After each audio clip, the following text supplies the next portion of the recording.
भीमराव तापकीर. अध्यक्ष महोदय, मी औचित्याच्या मुद्द्याद्वारे या ठिकाणी प्रशासनाचं लक्ष आपल्या माध्यमातून या ठिकाणी वेधू इच्छित आहे.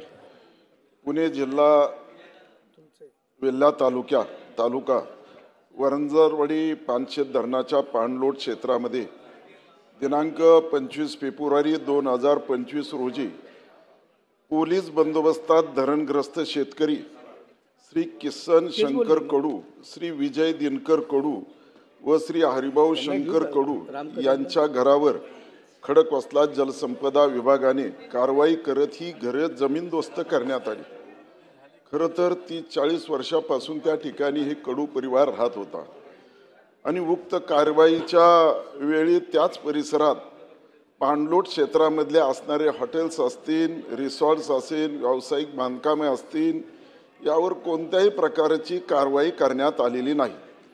त्यामुळे खडकवासला जलसंपदा विभागाने द्वेषापोटी या ठिकाणी कडू परिवाराची ही घरे पाडण्यात आलेली आहे असा आरोप त्या ठिकाणी सर्व ग्रामस्थांकडून होत आहे. या अनुषंगाने पुढील बाबी शासनाच्या निदर्शनास आणून देत आहे की गुंजवणी, पानशेत, वरसगाव या धरणाच्या पाणलोट क्षेत्रात सध्या किती हॉटेल्स, रिसॉर्ट्स, व्यावसायिक बांधकामे अनधिकृतपणे उभी आहेत याचा सविस्तर अहवाल या ठिकाणी सादर करण्यात यावा.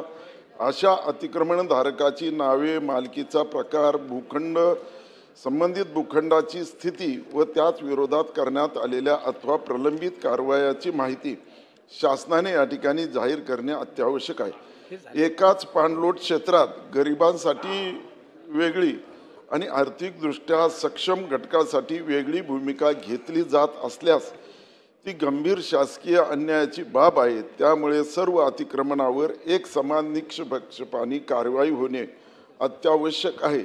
याबाबत शासनाचे निश्चित कालमर्यादेमध्ये यांनी या ठिकाणी कारवाई करावी अशी या ठिकाणी औचित्याच्या मुद्द्याद्वारे मी या ठिकाणी प्रकाश सोलंकी.